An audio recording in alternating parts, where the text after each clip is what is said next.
Hey Claiborne, you know what? I think you're right.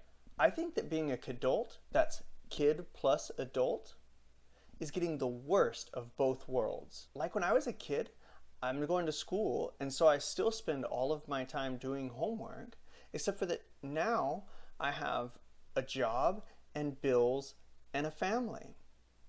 And I'm not saying that having a family is a bad thing. That's not a bad part of being an adult. But being an adult certainly isn't just staying up late on weekday nights and eating dessert before dinner. Unless you ate dessert before dinner and then you stay up late on a weekday night because your stomach won't settle, but that's probably a conversation for another time.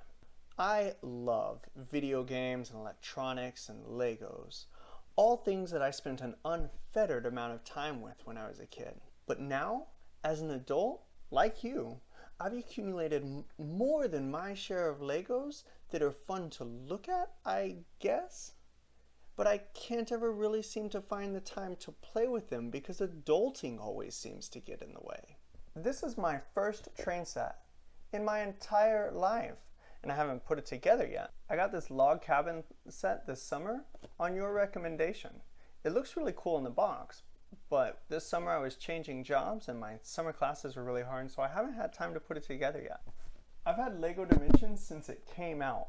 I'm really glad you brought it up because I really want to spend some time playing it and hear your thoughts on it. At the same time that I got the cabin this summer, I also got this awesome red propeller plane.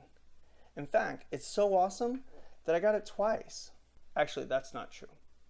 My niece got me the second one for my birthday because she knew how much I liked propeller planes. The red propeller plane isn't the only thing that I own more than one of. I own 3 of this poly bag. I liked it so much that I kept going to the store and buying it, forgetting that I'd already bought it because it was in this big stack of Legos that I'd never opened. I still have the full set of mint-in bag Mixels Series 1. I really like the idea of the Mixels and I'd love to hear your thoughts on it. I eventually stopped collecting them because I had just gotten too far behind to keep up. Space is a big problem for me, mostly because of the antics of that crazy genius Einstein. So I have this massive backlog of Lego sets that I never touch, except to come home and put into the big pile of backlog of Lego sets. And it makes me feel kind of, well,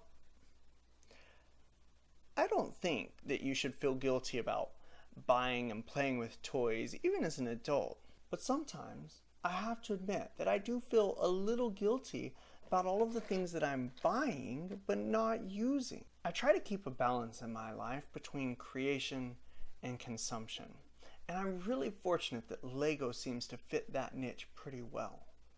But like you, I'm falling behind. And there's a dissonance between the amount of money that I spend consuming and the amount of time that I spend creating. And I can't help but wonder if we all feel this way. There's this big to-do about keeping up with the Joneses, and I can't help but wonder if we're all just consuming a little more to be able to create a little more. And there's all of these sayings that sort of help reinforce this ideology. You have to spend money to make money. You can't make a cake without cracking a few eggs. Although it should be noted that I couldn't make a cake even if I did crack a few eggs, and I don't even really know what that saying means.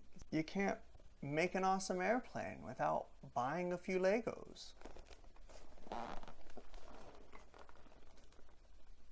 This one's gonna fall. I don't know if that's the way it should be, and I wonder how many of us wouldn't just flip that entire model on its head if we could find a way to do it. And more than anything, I want to know what everybody's big pile of unopened Legos is. I want to know what are the things that people are quietly collecting in the hopes that one day they'll have the time to be creative. I want to encourage creativity. And like you said, I wonder if we all wouldn't be happier if we identified ourselves most by the things that we created. To that end, I'm going to put together some of these Lego sets.